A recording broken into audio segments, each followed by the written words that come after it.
You know what, Sam? What? Bring on the Capitals. Yes, bring them on.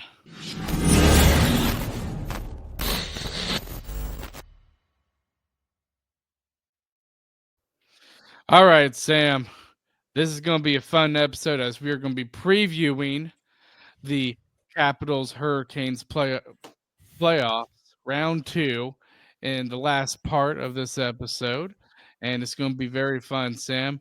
We ended round 1 with an epic victory over the Devils. Uh, I am excited. I am cautiously optimistic. That's what I like to say heading into this playoff series with the Capitals. Yes. Yes, I think I don't know. I think Carolina has a good chance to win this series, but we'll just have to wait and see kind of what happens here. Um, I think Carolina with Freddie Anderson healthy, it's going to be a fun series, but I think it's going to be fun. I think Carolina can win this one though.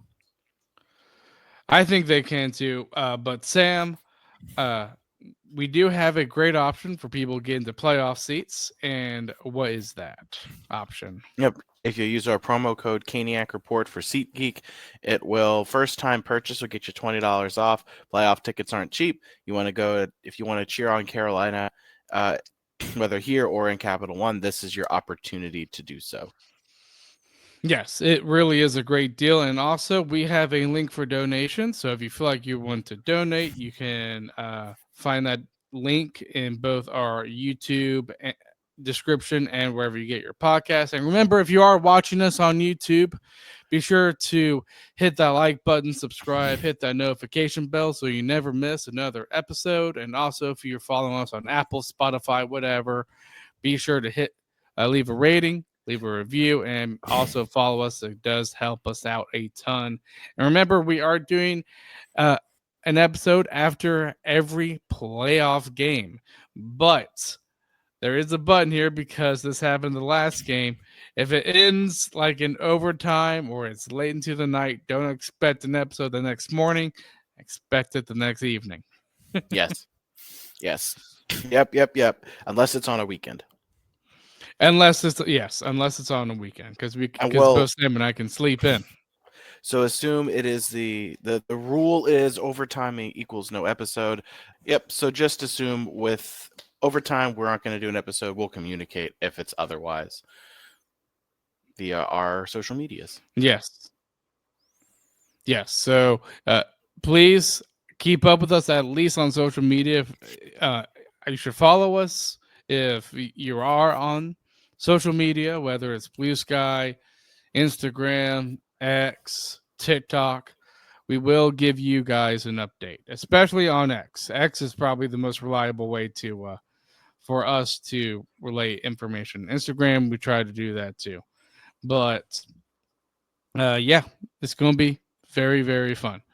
This second round series against the Capitals, Sam. Yep. But a couple things have happened around the league. One coaching decision and made by the Rangers because their head coaching position is vacant.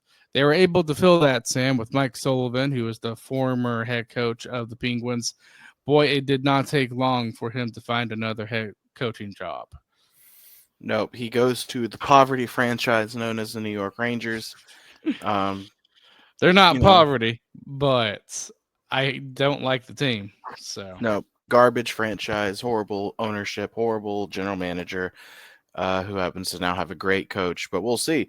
I thought Laviolette was treated unfairly, and it was just a deflection by Chris Drury away from himself. But ownership has decided to double down on the GM instead of the coach or the players. So we'll just see.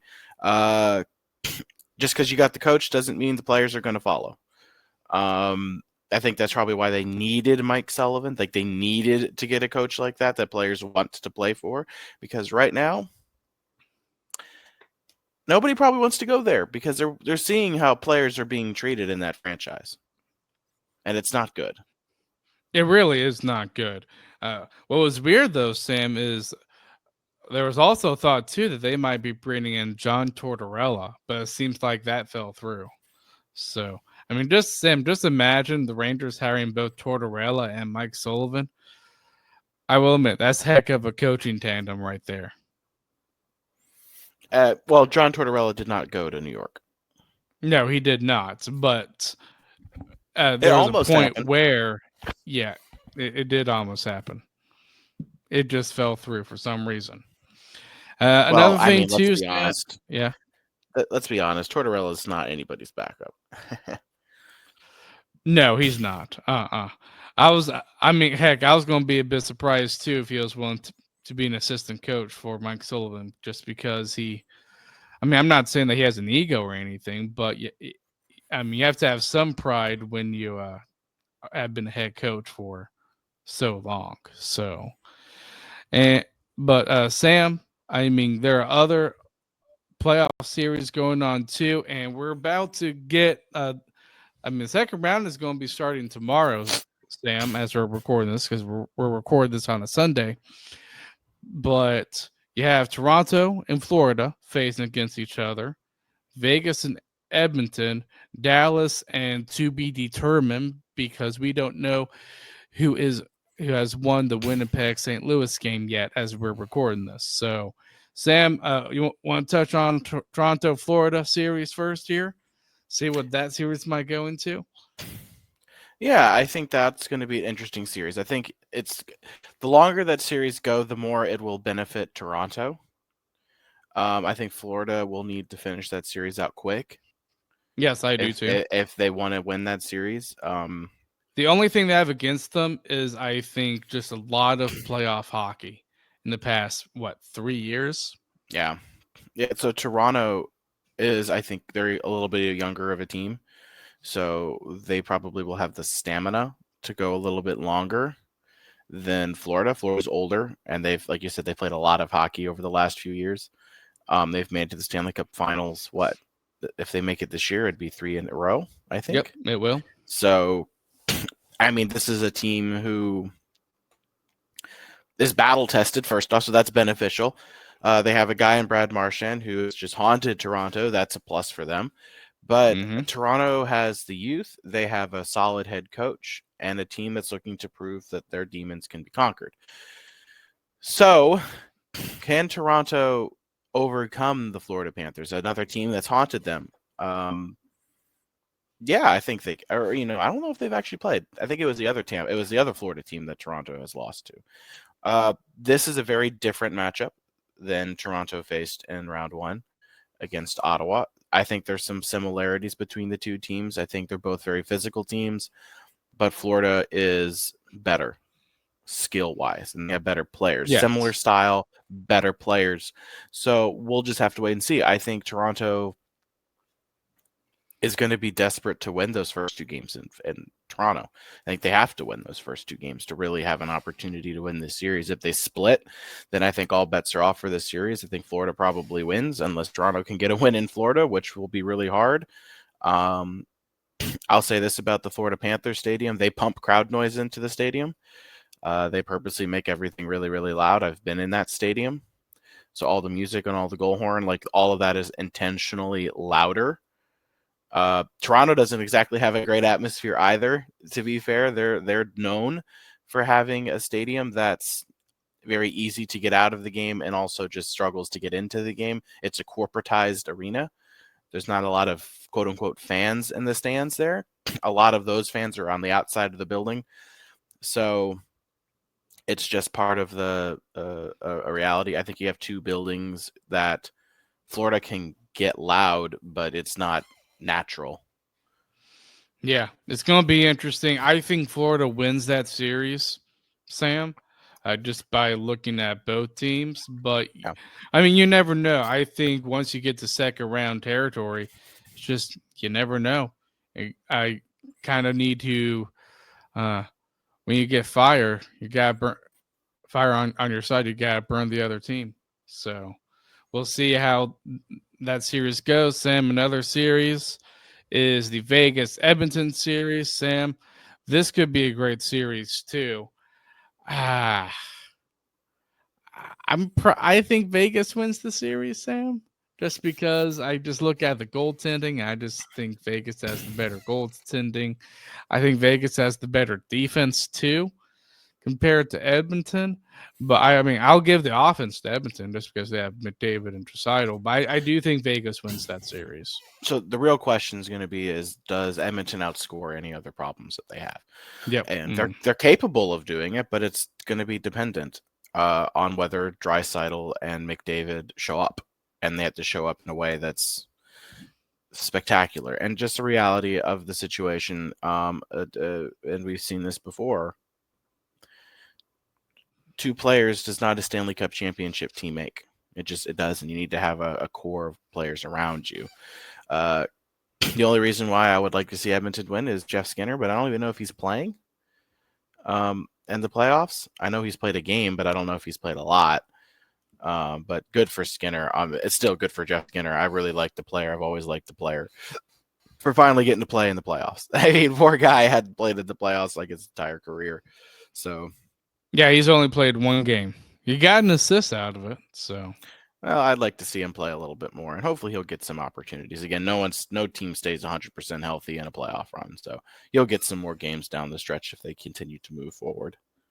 yep, exactly. And we're not going to go into, I mean, we know Dallas has advanced, but we don't know who they're going up against. So we'll probably give our little 2 cents on that series, probably the next episode. But Sam, let's get into the Hurricanes here. The schedule was announced. So game one is announced for Tuesday at 7 p.m., I believe, because I believe they did announce the time just very recently. Right, Sam? 7 p.m. Yep, 7 p.m. Is the start time for game 1 and 2. So game 1 is Yes. Tuesday and game 2 is Thursday. So midweek games. Midweek game. And then Saturday and Monday, Sam, are the two home games. And then there's a 2-day break. So the next week is going to be there's going to be a Thursday game, a Saturday game, and then it's going to end on the 19th of May, which is a Monday for game 7, if it goes to game 7. If it's needed, So, yep. So definitely going to be an interesting series. And another thing too, one thing that what let us all cautious coming out of the New Jersey series was Frederick Anderson. Well, Sam, good news. He's practicing with the team. And not to mention, he got a 1-year extension that is worth $2.75 million. And what's interesting about the contract, Sam, I thought was pretty wise by the Hurricanes, is that he can get more money if he plays more games because they know very well about his health history. I like the contract, for the record. Yeah, I said as long as it's under 3, I'm going to be happy. And when you add all the bonuses, it's over 3, but the cap hit is under 3, and that's what matters to me. Yes. It's a 1-year 2.75, I believe. Yes, it is. I just said 2.75 because I have it written down in case I'd forget it. So that's a good deal. Yeah, it really is a great deal. And to be honest, the way Anderson's played this playoff so far, he's played very, very good. I would say probably my only critique is just the timing. I probably had given him the contract after the playoffs, but you know what? If you want to give it to him, okay. And plus, I mean, you look at free agency, you look at possibly the trade market too. Getting a goalie is very, very hard, and my guess is Tolkien saw how he did in the first round. But like, yeah, we're going to give him a 1-year extension.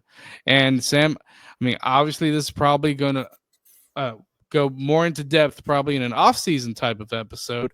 But it does raise questions around the future, I think, of Kochetkov. Yeah. I think Kochetkov is. Kochetkov might not be around much longer, and I think that would be a conversation to have. It really would be a conversation to have, because again, it's a good off-season type of episode that we could probably delve into. Yeah, and all I'm going to say about it is, and I've said this before in every other episode, it's just you look at the comparable here is Nedeljkovic, right? You look at what happened with Alex Nedeljkovic after he was even a top 3 rookie candidate, right? He was one of the 3 contenders for the rookie of the year. Made the playoffs. He was iffy, a little iffy in the playoffs, but so we traded him, and now you're looking at Pyotr Kochetkov, who is worse in my mind than those numbers were with Alex Adelkovich. Um, what makes you think that we will treat him any differently than Adelkovich? So yeah, I think it's a very good possibility. Just again, we did it to Nedeljkovic. Kochetkov's not immune to the same treatment. No, he really isn't. So we'll see what the future is for Kochetkov. But congrats to Anderson for staying here. And I believe it came out earlier today, Sam, from Corey Lavalette, who we've had on the show before. I think he spoke to Anderson on the contract, and Anderson said he was very happy of what he got offered because he says he loves it here. And that's what I like is players loving it here. Yes, they want to be here, and that's so important. Yes, it is. Unlike some other player that we've talked about several times. But Mikko Rantanen. Mikko Rantanen, yeah. Another thing too, Sam. Not much to talk about this, but the Canes have brought up what they're known as Black Aces because, in case there's an injury, of course, there probably are. But I probably don't see these players playing unless they're huge injuries. But they brought up Scott Morrow, Juha Jaska, and Ty Smith. And another thing too, with our affiliate with Chicago Wolves, they did not make the playoffs. So that's they why did. They just got eliminated. Oh, they just got eliminated? Oh, whoops. Sorry. Yeah, we talked about it. We said they clinched, Whoops. they made it, but they got eliminated, I think, in the first round. My bad. Yeah, that's what it was. I don't know why I put that in the show notes, but whatever. Yeah. But that's okay. I mean, they're players that'll play. I think the pecking order is going to be, especially because he's gotten a lot of practices, and now if there's a defensive injury, it's going to be Nikishin. Yes. Because Nikishin can get in there and provide the much needed physicality. In fact, in general, I wouldn't actually be shocked if there's even a guy who may have tweaked something who can still go, that Nikishin steps in anyway if Tom Wilson's antics start to step up, because Nikishin's a little nasty. And I'm not saying everyone's like, well, he's not going to fight. He's not a fighter. I'm not saying Nikishin's going to fight him. I'm saying Nikishin can go out there and intimidate him and hit him. And he can start to hit players too, because that's what he is. He's a tough player. He's a physical player. And that's just something we don't have on this roster. And we might need it. Yeah. You need all the physicality, I think, in the playoffs because physicality is needed. And I would argue when the Canes are playing at their best, that there is a bit of physicality to their game. So but I do agree you need all the physicality you can get. So if there's an injury, I think Nishkin's first up on the defensive side of things.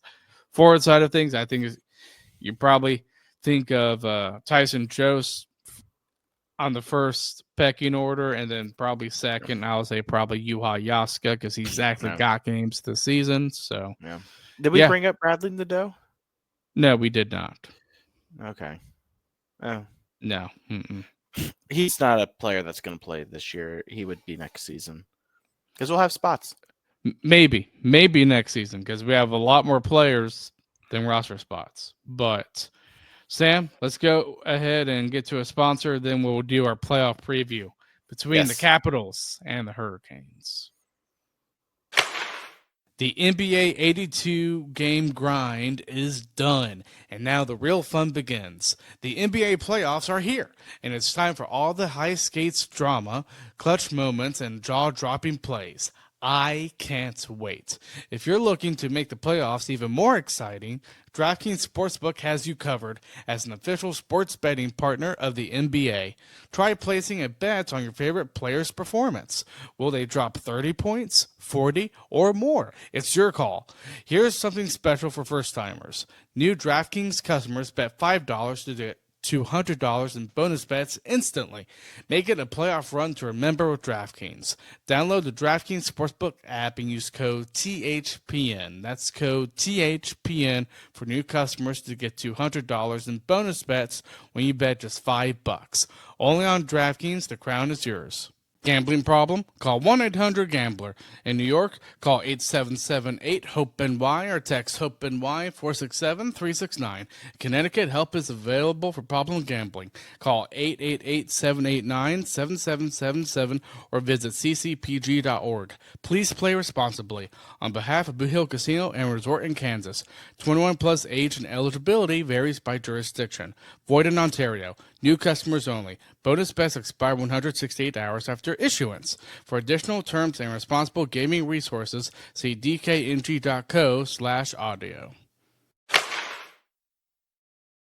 Okay, Sam. So I have compiled quite a bit of stats comparing both of the teams from the previous round. And this ranges from goals to defense to hits. And the first stat I have here is goals for per game. Washington in the previous round one, 3.8, Carolina 3.6. So it's pretty close. Yeah. But Washington does have the edge offensively. Sam, that doesn't really surprise me, to be honest, because I mean they do have a great goal scorer in Ovechkin, of course, I'm not and they even have I don't even yeah. give them that much. I don't even give them that much credit. I just take a look at the quality of opponent that they had. Our quality opponent and goaltending, that goaltender we played against was better than, even though we were both out in 5. If you take a look at the goaltenders that they went up against and the goalie we went up against, I think we had the tougher goalie. So the fact that it was that close, I don't give Ovechkin credit. I refuse to give him credit. One, he's never really shown up in the playoffs. He's not known for being a playoff performer, which is why the Caps have pretty consistently been eliminated in the first and second round in their history with Ovechkin. It's not. I mean, they played up against a goalie who just wasn't that great. Montembeault got hurt, and then that last game they pumped the poor guy who Montreal had to go to. So yeah, I don't. I'm not. That 0.2 difference is, I think, goaltender quality of goalie versus quality of offensive capabilities. Yeah, well, I still probably give Washington maybe just a tiny bit, just not much, but it is tiny. I mean, Ovechkin, I'm looking at his stats in the first round. I do think part of it is because of the opponent, but he does have 4 goals, 1 assist, 5 points in 5 games for the Caps. So we'll see how he does against Carolina there. But Yeah. and I mean their offense, they also have Dylan Strome, who has been playing very well. He's been Yep. playing alongside Ovechkin and Anthony Pavillier. So that's kind of their first line right there. So I Yep. would expect, Sam, when it comes to pairing the lines, I would expect probably the Stahl line going up against the Strome line Yep. because Ovechkin's on it. Wouldn't you agree? Yeah, I think so as well. And then you also need to make sure when it comes to offense that you stay out of the box. You had a perfect penalty kill in the first round. You will not be so lucky in the second round. Washington will score on the power play. Yes. So here are the special team stats here. So power play, Hurricanes are 31.6% on the power play. You Very good. serious? Yes. Very good. Wow. Again, this is from round 1. And for the Capitals, 23.1%. So that's not bad either. But our power play has been very lethal this past round. And the penalty kill, Sam, you're right, 100% for the Hurricanes. That is just ridiculous numbers right there. Ridiculous because it's perfection. And Yeah. the Capitals, they on penalty kill, 66.7%.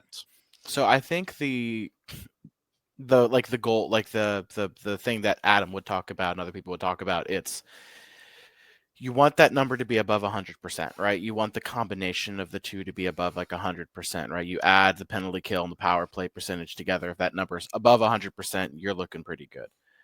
Carolina's is like 130 something percent, Yeah, right? it is. It's crazy.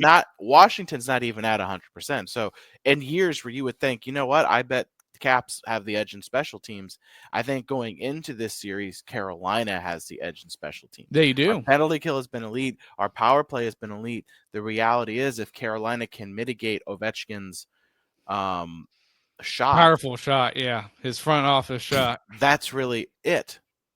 right? They have Mhm. nothing else to offer on the power play. And Carolina is very good at getting that done. Yes, and a huge story about Montreal, Sam, when it came to the Capitals, from what did hear before getting these stats, is that their power play was doing really good against Washington. So if you're able to draw penalties, because I know we have a few guys that are able to draw penalties. Heck, Bartnook comes to mind. I would say probably even Stankoven comes to mind at drawing penalties by making the other team make a penalty. Then I think you're setting yourself up for success in that area. It's just a matter, can you get those power play goals going? And I think Carolina will be in a situation where we are obviously not the more physical team. It's just we're not. We don't have that No, dirty player, unless you count Nikishin, but he hasn't played, and I don't really know if he's dirty. I haven't seen a lot of him. Just read the reports that he's a physical guy and can play really well. So it's just we don't have the Tom Wilson on our team, but what we do have are players who can be agitators and can get under the skin. Svechnikov is one of those guys who's very good at getting under players' skins. Martinook, So Martinuk, Stankoven, like we've got guys who can do it and do it well. And KK that has a bit of that. yeah, and that's what you want, right? That's what you need to do. You need players when you are the less physical team. Now, Carolina can be physical. I'm not saying they aren't, but I'm saying in comparison, Washington is more so. What you do is you force Washington into positions where they're taking stupid penalties because they're getting so frustrated. Yes, so use that physicality that they have against them. That's part of, I think, Carolina's key in this playoff series. And another stat that I have here, Sam, to me, this isn't really surprising. Goals against per game, Carolina 2.2, what Capitals 2.4. So obviously, we have the better stat in terms of defense. Do I think Washington has a very good D? Absolutely. Defense, I mean, I do give that edge to the Hurricanes. You know what's interesting, Sam? So I saw like Steve Dangle's preview between the Caps and Hurricanes. He thinks that while we have the best showdown defenseman in Slavin, he thinks Washington has the better defensive unit compared to No, Carolina. And I'm just no. like, I disagree with that. So I really, really disagree with that. Yeah, no, we have the better defensive unit. I think it's widely accepted. Yeah. So it was just interesting seeing his take on that. But I mean, what are your thoughts on the two teams decor? Yeah, I mean, if you take a look at Washington, it's not like they don't have a solid defenseman. They have John Carl defenseman at all. They have John Carlson, Jacob Chikrin. Uh, they have a good defensive unit. Like I'm not discounting their defensive core at all. They've rebuilt it and rebuilt it well. Um, it's Trevor just Van Riemsdyk, Matt yeah, Raw. yeah. So they are good defensively. I'm not taking that away from Washington at all, but I think it's hard to compare that to Jacob Slavin and Jalen Chatfield and And Shenkovska. knowing you have Nikishkin too as well, I Yeah, think just makes Carolina that more intimidating on the blue line. yeah. If someone has injuries, it's not like we don't have options, right? If one of our offensive defensemen goes out, you still have Nikishin or Morrow. It's not like Yep. we don't have players who are capable of playing in the playoffs. I do believe Morrow is capable. I believe Nikishin is capable. Now, do not, for the life of, do not put Ty Smith in. I don't think he's capable. So, No, no, yeah. like you have, in my mind, you've got two defensemen who have the ability to come in and play this next season full time in Morrow and Nikishin. And I think Nikishin for sure would be ready to step in if needed. Yes, I completely agree on that as well, especially since quite, they've had, I think tomorrow's going to be their last day for practice. I think they've had like 3 practices already from Yep. the end of the first round to this Yep. round. So, Yeah, hey, Nikishin's ready to go. If he yeah, needs to play, he's ready to go. yeah, I think he is about ready to go. So, And I would even consider it on the road when you're in a position where you don't get the matchups you want. it might give you like an extra edge if you need it, especially if you have a guy who's banged up. I don't think there is anyone currently banged up, but No, I don't think there is either. But I mean, having the cushion there, I think just makes Carolina's blue line that much better over the Capitals. So, couple more stats, Sam. Shot for the amount of shots. This is interesting. So Carolina's 36.6 when it comes to shots for against the Hurricanes per game is 28.8. For the Capitals, their shots per game are 27.8 and against is 29.6. So, Sam, this is a Washington team that does not take a lot of shots compared to Carolina. And that's part of the system that I think their head coach, Spencer Carberry, has is the fact that he prefers quality over quantity. So, Sam, you have any points to make on that with Washington being a lot more selective in their shots? I mean, it can. Think it's easier to defend? Well, the first off, I think Carolina is known as a shot suppression team and a shot generator team. Like Yes. we're known for that. So if you're already very selective on your shot when you're going up against a team that super doesn't give up a lot, that could be a negative for the Caps. You're good. Because they're already not going to get their chances to begin with. But I mean, we'll see. Carolina's just, again, we're known for shooting the puck. We just shoot it, and we believe, if the more pucks we shoot, the better, the Yes. better opportunity we're going to have. Because Brandon Moore is an opportunist type of coach. He's like, if you get the opportunity, at some point you're going to make it. So another thing too, I mean, we did cover physicality, so I'm not going to touch on this a ton. But hits, Carolina had 31.74 hits per game. Washington 33.21. Does not surprise me at all. Sam, the next facet I do want to get to, goaltending, because this could be the make or break it for the Hurricanes, in my opinion.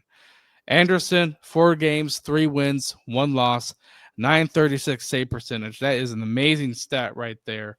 Kochetkov, 2 games, 1 win, 1 loss, 900 save percentage. And how does he have a loss? I looked at the Hurricanes website for that. So we only had 1 loss.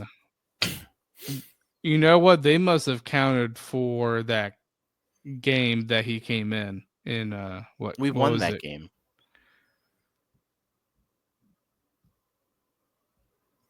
Oh wait, sorry, my bad. Just 1 win. Sorry, my bad. I'm about to say, yeah. I don't think Anderson took the L. I don't think Kochetkov played. Yeah, sorry, my bad. It's just 1 win, 1 game. My bad. Okay. But for Washington, Sam, they have Logan Thompson, 5 games, 4 wins, 1 loss, 923 save percentage, and then they have Charlie Lindgren, who only played 1 game. Sort of not, because he didn't really get a win or a loss in that. And he had an 800 save percentage. Sam, just imagine if both teams starting goalies went out in this playoff run. Boy, it could be a high scoring series. Yeah, I mean, I think I would trust Charlie Lindgren a little bit more than Kochetkov, but not by much. It would be it would be like a hair. yeah. But I think you got to give the edge to Freddie, just because Freddie led the league in the goaltending category in the first round. And I think that's not. I think you have to take you take the stats that you got, right? And the prayer for Hurricanes fans is that it continues. But yeah, this series could end up being a low-scoring series, something you don't think of when you think of Washington and Carolina, when you look at Ovechkin on one side, for sure. But this could be 2-1 games, 1-0 games, 3-2 games. Like that would not shock me if that's the kind of series that we have. Yeah, it really wasn't either. And Sam, I mean, we know Thompson got hurt at one time during the Montreal series that Washington had. So you don't know if he's fully 100% healthy, but you could say the same thing with Anderson.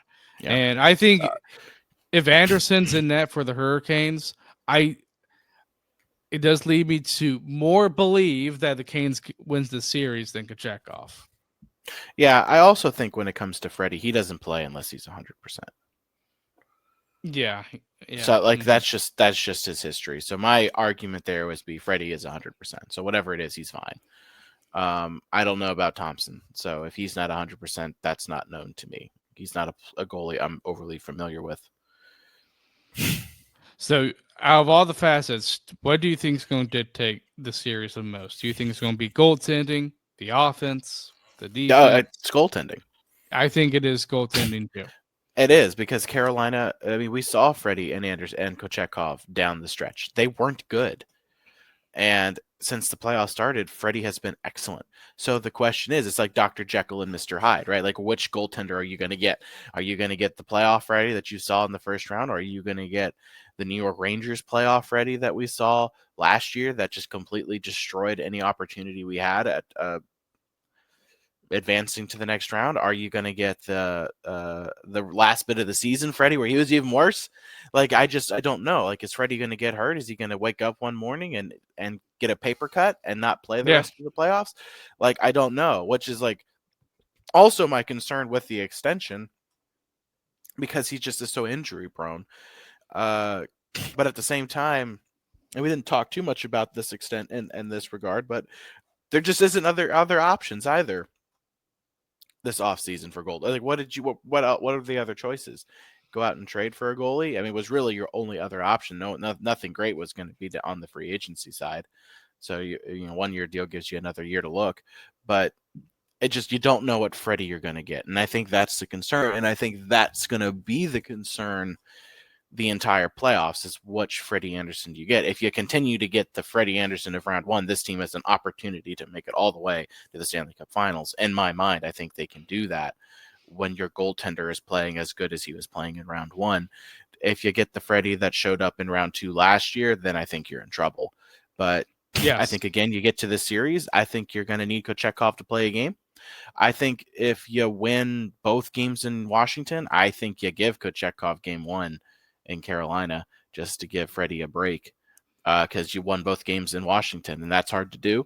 And I think you're in a position where you could afford to potentially sacrifice one of the two games in Raleigh if you'll view it as a sacrifice. Kochetkov could come in and win too. I mean, that's not a doubt in my mind. And now Kochetkov, in my mind, if he plays, just saw Freddie Anderson get an extension. You know what that means for Kochetkov? He's not the starter next year. yeah. So that extension could give Kochetkov some fire to play good, possibly this series. So definitely going to be interesting. Sam, one more question. Which player do you think on the Hurricanes, if you had to pick one, you think that's a player that I think could uh, go very well for us in this series against Washington? If you had to pick one player, Svechnikov. Svetch. Okay, all right. If he plays the way he played against New Jersey this series, is not only does Carolina win it, Carolina wins it early. Okay, all right. You know a player I'm gonna say here. I'm not saying that he had a bad first round. I thought he had a very good first round series against New Jersey. But Sam, I I think it's going to be part of how the Hurricanes win the series. I could see Taylor Hall putting up quite a few goals. I just could. Yeah, I think Not Taylor saying he Hall had a could do it bad too. first round, but I think he could do it against Hey, he got Washington. an important goal in Game Yes. 5. Yes, he definitely did. So, the last question here, Sam, prediction time. Yep, Who do you think's going to win how many games? I think Carolina wins it in 6. So they win Carolina. at home Okay. again. So you I'm win at going home again. I'm gonna go with my heart. So heading to the New Jersey series, both my brain and my heart connected together and be like, yeah, Carolina's gonna win this series. But in this series against Washington, it's more of my heart wants to see the Hurricanes win. So I'm going with my heart to saying the Hurricanes win in game 7. But I will say this. In my mind, in the back of my mind, I could see Washington winning this because part of it is because if I care too much about this Hurricanes team in the second round, they're going to break my heart. That's the big thing because we saw them get out, Yeah. get eliminated in the playoffs last year against the Rangers, Sam. Yeah. Yeah. That's my biggest thing. So it's really is going to be the true big series, I think, for honestly both teams, just because of how their first round opponents did. So, but we'll see, Sam. So we will see you guys after game number 1.